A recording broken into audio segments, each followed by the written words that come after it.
The moment before the moment. There's a moment right before every disaster and right before every miracle. It's the moment when you realize you don't have enough information. You're on a highway and the car ahead suddenly swerves. You're in business and the market shifts overnight. You're in a crisis room and the map is lying because the map is old. And in that moment, your brain has a favorite hobby, making things up confidently. Not because it's evil, because it's efficient, because it wants you to live long enough to complain about the decision later. So today, we're learning how real strategists decide when certainty is unavailable, and how you can do it without becoming the villain in your own story. The captain and the fog. Picture a captain steering through fog so thick it feels personal. The radar pings, the crew argues, and somewhere out there is either A, open water, B, a storm wall, or C, a rock with the personality of a lawsuit. The captain asks for certainty. The ocean replies, LOL. The ocean is the original project manager. It will not give you requirements, but it will grade you anyway. So what does a good captain do? He doesn't demand perfect data. He demands better bets. He asks, what's most likely? What's most dangerous if I'm wrong? What's reversible? What's irreversible? Because under uncertainty, decision-making isn't about being right. It's about being less wrong faster, and correcting course before the mistake becomes expensive. Your brain, a beautiful liar. Here's the uncomfortable truth. Your brain was not designed to be accurate. It was designed to be useful. Psychologists Amos Tversky and Daniel Kahneman showed that when humans judge uncertain situations, we use mental shortcuts, heuristics, and those shortcuts can systematically bias our judgment. Fast brain says, I've seen this before. Slow brain says, have you really? Fast brain, yes. Slow brain, define seen. Fast brain, vibes. That vibes thing has a name. Their classic research describes patterns like availability. If you can recall it easily, you think it's common.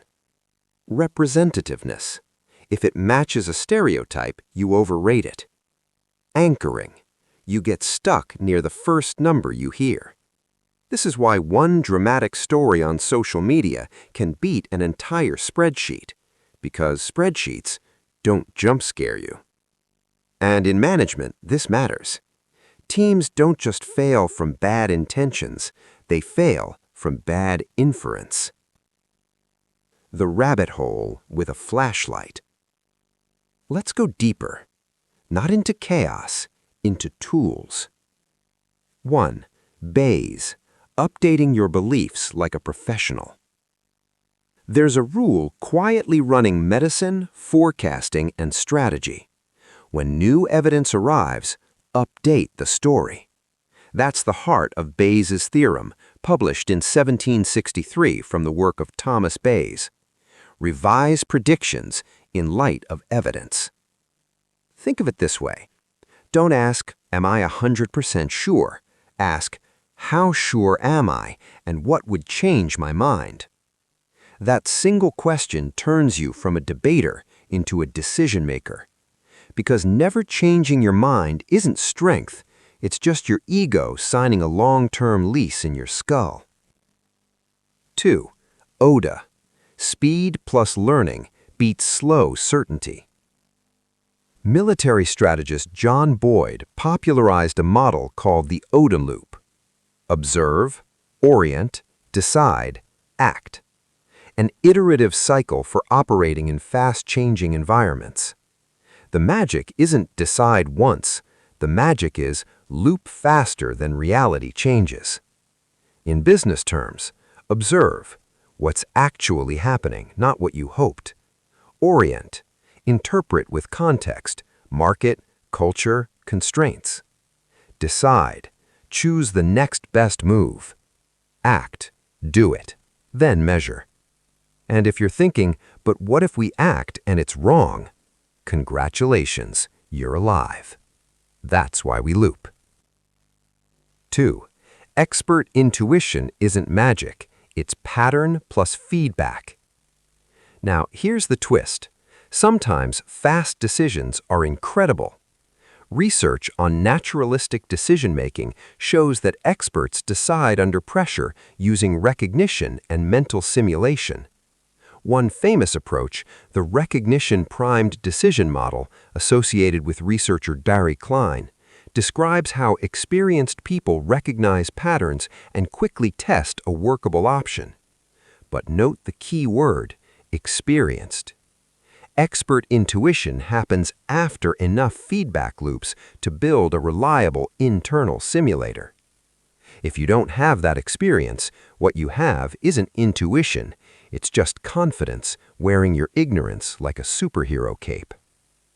So the real question becomes, how do you build expert quality decisions before you've lived 10,000 repetitions? Answer: you install a system.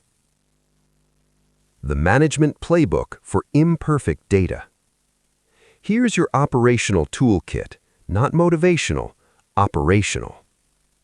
Tool A. Separate decision quality from outcome. A good decision can have a bad outcome. A bad decision can get lucky. If you judge only outcomes, you train your team to become superstitious gamblers. Tool B. Use confidence levels. Stop pretending decisions are binary. Instead of, this will work, say, I'm 70% confident this works because X, Y, Z. Then ask, what would make it 90%? What would drop it to 40%? That forces clarity and exposes hidden assumptions. Tool C, the reversible versus irreversible gate. Some decisions are doors you can reopen. Some lock behind you. Reversible, small experiments, pilot launches, limited rollouts. Irreversible, reputation, legal exposure, massive capital commitments, point of no return moves. Under uncertainty, make reversible decisions fast, make irreversible decisions slow. Tool D, the pre-mortem. Time travel without the sci-fi budget. Before executing, imagine it failed spectacularly. Ask, what killed it? This surfaces risks that optimism hides. Optimism is great for dating. In strategy, optimism is how you end up telling investors, it was a learning experience. Tool E, the decision journal. Your future self will thank you. Write down what you decided, why you decided it, what you believed would happen, what signals would prove you wrong, when you'll review. Later, you don't remember the past, you audit it. That's how teams improve, instead of repeating the same mistake with new branding. The real secret. Back to our Parton. He never got perfect information, he got something better. A disciplined method for moving forward without lying to himself. Because the highest form of strategy isn't prediction, it's adaptation. In an uncertain world, the winners aren't the people who are always right, they're the people who are willing to update. So here's your closing question. Simple but deadly. What belief are you holding that new evidence should already have changed? And here's a practical next step.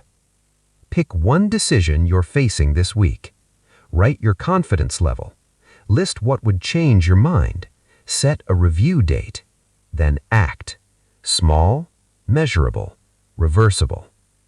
Because certainty is rare, but competence, that's a choice. If this helped, subscribe and drop your toughest decision in the comments with your confidence level. Let's see how strategists think in real life.